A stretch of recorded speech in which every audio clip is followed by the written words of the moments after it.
2024 সালের টি-20 বিশ্বকাপের জন্য ভারতীয় দল ঘোষণা করা হয়েছে। দলের অধিনায়ক করা হয়েছে রোহিত শর্মাকে, সহ অধিনায়কের দায়িত্ব হার্দিক পান্ডিয়াকে দেওয়া হয়েছে। এছাড়াও বিশ্বকাপের জন্য 2 উইকেটরক্ষক খেলোয়াড়কে নির্বাচন করেছে নির্বাচকরা। এরা দুজন হলেন ঋষভ পন্থ এবং সঞ্জু স্যামসন। পরবর্তী বিষয়ে যাওয়ার আগে চ্যানেলকে সাবস্ক্রাইব এবং ফলো করে রাখার জন্য অনুরোধ জানাচ্ছি আপনাকে। চলুন পরবর্তী বিষয়ে যাওয়া যাক। এবারে টি-20 বিশ্বকাপে ভারতের হয়ে কারা সুযোগ পেয়েছেন তা আমরা অনেক আগেই জেনে গেছি। হয়তো যদি না জানেন তাহলে শেষ পর্যন্ত ভিডিওটি দেখুন। শেষে ভারতীয় টিমে কারা কারা সুযোগ পেয়েছেন তাদের নাম দেওয়া আছে। কিন্তু এবারের বিশ্বকাপে এমন অনেক স্টার খেলোয়াড় আছে যারা সুযোগ পাননি। এরা এমন খেলোয়াড় যারা নিজেদের দিনে একার হাতে বিপক্ষ দলকে ধ্বংস করে দিতে পারে। চলুন এবার দেখে নেব কোন কোন স্টার খেলোয়াড়রা সুযোগ পাননি এবারে টি-20 বিশ্বকাপে।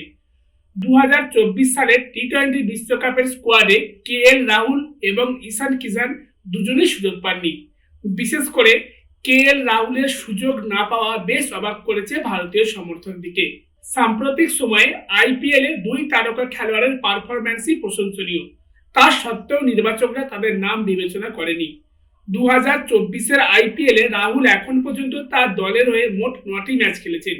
তার মধ্যে তার ব্যাট থেকে 9 ইনিংসে 42 গড়ে 378 রান এসেছে। রাহুলের স্ট্রাইক রেট 144.27।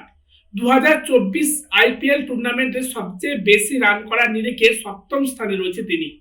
এবার আমরা যদি ঈশান কিষানের দিকে লক্ষ্য করি তাহলে দেখা যাবে যে ঈশান কিষানের পারফরম্যান্স কেএল রাহুলের মতো ভালো না।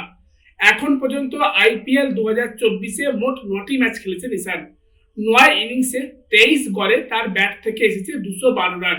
ঈশান কিষানের স্ট্রাইক রেট 165.62। রানের দিক থেকে ঈশান কিষান কেএল রাহুলের থেকে পিছিয়ে থাকলেও স্ট্রাইক রেটের দিক থেকে অবশ্যই এগিয়ে আছেন ঈশান।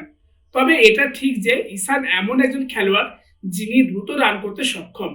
তবে এবারের বিশ্বকাপে চান্স না পাওয়ার কারণটা হয়তো তার আইপিএল এর পারফরম্যান্স। কেএল রাহুল এবং ঈশান কিষানের পর আমরা যদি এবারের বিশ্বকাপে সুযোগ না পাওয়া স্টার খেলোয়াড়দের দিকে নজর দিই তাহলে অবশ্যই শ্রেয়াস আইয়ারের নাম আসবে। শ্রেয়াস আইয়ার ভারতীয় দলের হয়ে মিডল অর্ডারে ব্যাটিং করে। শ্রেয়াস আইয়ারও বড় বড় ছক্কাই শুধু নয়, তার সাথে ইনিংস গড়তেও পারেন এবং মিডল অর্ডারে পার্টনারশিপের দরকার হলে শ্রেয়াস আইয়ার সেই দায়িত্ব সামলাতেও পারে। সম্প্রতি তিনি 3000 রান পূর্ণ করেছেন আইপিএল ক্যারিয়ারে। এবারে দেখা যাক শ্রেয়াস আইয়ারের অভাব অন্য কেউ পূরণ করতে পারে কিনা। এরপর এবারের বিশ্বকাপে সুযোগ না পাওয়া আরেকটি পুরনো স্টার খেলোয়াড়ের দিকে অবশ্যই নজর দিতে হবে। তিনি হলেন রবিচন্দ্রন অশ্বিন। রবিচন্দ্রন অশ্বিন একজন স্পিনার, তার সাথে তিনি একজন অলরাউন্ডারও। তার বুদ্ধিমত্তা, বোলিং এবং তার ব্যাটিং আমরা এর আগেও লক্ষ্য করেছি। মনে আছে 2022 সালের ভারত পাকিস্তানের ম্যাচে অশ্বিনের ব্যাটিং এর কথা। 1 বলে 2 রান বাকি ছিল ভারতের। অশ্বিন ছিল স্ট্রাইকে এবং কোহলি ছিল নন স্ট্রাইকে। অশ্বিন বুদ্ধিমত্তার পরিচয় দিয়ে চাপের মুখে ওয়াইড বলটিকে ছেড়েছিল এবং শেষ বলে 1 রান দিয়ে ম্যাচ জিতিয়েছিল। অশ্বিনের মতো দক্ষ খেলোয়াড় যে সুযোগ পাবে না সেটা এর আগে থেকেই আন্দাজ করা গিয়েছিল। কিন্তু এটাও ঠিক যে তার মতো দক্ষ এবং স্টার খেলোয়াড়ের জায়গা অন্য কি কোনো খেলোয়াড় নিতে পারবে? এবারের বিশ্বকাপে 3 সুপারস্টার অর্থাৎ কেএল রাহুল, শ্রেয়াস আইয়ার, অশ্বিন সুযোগ পাননি। ঠিক তেমনই উঠতি তারকাদের মধ্যে ঈশান, গিল, রিঙ্কু সিং সুযোগ পাননি। এছাড়াও নতুন সারা জাগানো খেলোয়াড়দের মধ্যে সুযোগ পাননি রবি বিষ্ণই এবং দীপক হুডা। ভারতের বিশ্বকাপ দলটি হলো এমন: রোহিত শর্মা অধিনায়ক, যশস্বী জয়সওয়াল, বিরাট কোহলি, সূর্যকুমার যাদব, ঋষভ পন্থ উইকেট রক্ষক, সঞ্জু স্যামসন উইকেট রক্ষক, হার্দিক পান্ডিয়া হচ্ছে সহ অধিনায়ক, শিবম দুবে, রবীন্দ্র জাদেজা, অক্ষর প্যাটেল, কুলদীপ যাদব, যুবেন্দ্র চাহাল, রবিউল হক, জসপ্রীত বুমরা, মোহাম্মদ সিরাজ ও আর্শদীপ সিং। এইটা হচ্ছে ভারতের টি-20 বিশ্বকাপের দল। ভারতের বিশ্বকাপের টিম নিয়ে যদি আপনার কোনো মতামত থাকে তা অবশ্যই কমেন্টে জানাবেন।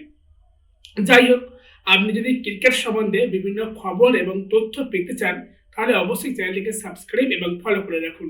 আজ এখানেই শেষ করলাম, ধন্যবাদ।